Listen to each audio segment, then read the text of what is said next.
Le 1860 n'est pas défendu. Monsieur Viala, le 1878. Merci, Monsieur le Président. Monsieur le Ministre, effectivement, l'an dernier, lors du projet de loi de finances, nous avons été un certain nombre à défendre le point de vue que supprimer cette fiscalité réduite sur le gazole non routier présentait un impact massif pour les entreprises, les TPE, PME du secteur du bâtiment et des travaux publics de nos territoires, mais aussi, bien sûr, pour les collectivités et l'ensemble de leurs clients, parce que, à n'en pas douter, elles seront obligées de répercuter le surcoût que va engendrer la mesure. On connaît l'histoire et le mouvement des Gilets jaunes a ensuite engendré le retrait de cette augmentation pour l'année 2019. Et cet article 16 le prévoit à présent avec un lissage sur 3 ans. Beaucoup de mes collègues se sont déjà exprimés. On peut comprendre l'intention du gouvernement de verdir le mix énergétique de notre pays et de faire en sorte qu'on aille vers l'utilisation d'autres sources d'énergie que les énergies fossiles. Le problème, c'est que j'avais déjà posé cette question ici il y a 1 an.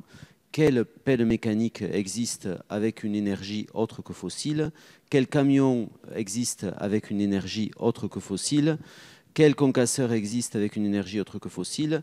Et quelle niveleuse peut fonctionner avec une énergie autre que fossile? Donc, en réalité, cette mesure, qui d'ailleurs cette année est présentée comme une des principales mesures écologiques du budget, n'en est pas une, puisque les entrepreneurs qui possèdent ces matériels n'ont pas d'autre solution que de continuer de faire fonctionner les outils dont ils disposent et que donc, évidemment, de continuer d'émettre, si jamais émission importante il y a, les gaz et autres particules qu'émettent ces outils.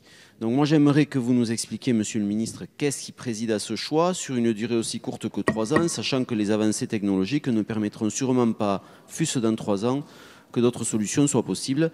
Et Merci. les dégâts en termes d'emploi et d'économie locale seront, eux, au rendez-vous. Merci, Monsieur Viala. Le 1980. Merci beaucoup, Monsieur le rapporteur. Monsieur le Ministre, vous avez la parole.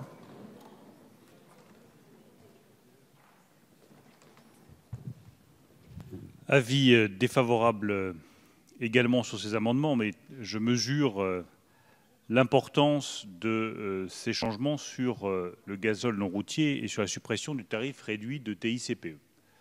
Et nous avons révisé notre copie. Et je pense qu'il faudra l'humilité de le reconnaître. Ce que nous avions proposé il y a un peu plus d'1 an était trop brutal pour les entreprises et on ne leur donnait pas les moyens de s'adapter. Ensuite, sur la cohérence de la mesure qui vous est proposée, moi je suis convaincu que la cohérence est totale, que les entreprises le comprennent et que nos compatriotes le comprennent. D'abord, nous réduisons une niche fiscale. Et ici, sur tous ces bancs, on ne cesse de réclamer à corps et à cri de supprimer les niches fiscales. Aucune niche fiscale n'est facile à supprimer. Aucune. Car toutes ont été créées avec les meilleures raisons du monde. Il n'y a pas de niche fiscale qui est tombée comme ça, de je ne sais trop quel imaginaire stellaire qui serait arrivé là par hasard. Chacune répond à une nécessité économique et à un raisonnement économique qui parfois est fondé. En deuxième lieu, il y a de la cohérence par rapport à notre politique énergétique globale. Nous voulons accélérer la transition énergétique. Et donc s'il y a bien des niches fiscales auxquelles il faut s'intéresser, c'est toutes les niches fiscales qui favorisent la consommation d'énergie fossile. Parce que alors là, c'est franchement totalement aberrant. Et il n'y a rien qui justifie de maintenir des niches fiscales qui allègent la fiscalité sur des carburants fossiles. Ou alors, autant dire qu'on ne veut pas faire la transition énergétique et on ne veut pas lutter contre le réchauffement climatique. Je pense vraiment que ça doit être une des lignes de force de toutes nos politiques publiques. Et d'ailleurs, ça vaudra aussi, j'aurai l'occasion d'en parler demain, sur la question des garanties que le Trésor apporte à certains projets industriels d'exportation. Il faut s'assurer que ça ne favorise pas le développement d'énergies fossiles et les émissions de CO2. Et le dernier point pour qu'une suppression de niche fiscale soit réussie, c'est qu'il faut de la concertation. On ne l'avait pas suffisamment faite, on l'a fait cette fois-ci. J'ai passé beaucoup de temps avec tous les entrepreneurs concernés pour que cette suppression se fasse progressivement et avec des compensations. Progressivement, ça veut dire qu'elle se fera en 3 ans et pas en 1 an. Progressivement, ça veut dire que nous avons accédé à la demande des entrepreneurs, qu'elle ne s'applique pas dès le 1er janvier 2020, mais au 1er juillet 2020, pour laisser 6 mois supplémentaires aux entrepreneurs pour s'adapter.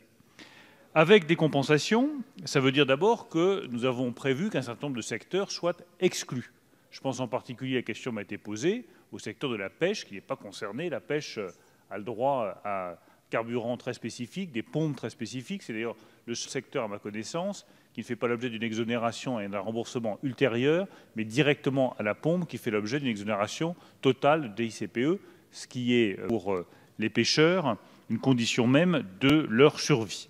Les secteurs ferroviaires, les secteurs fluviaux ne seront pas touchés non plus par cette mesure.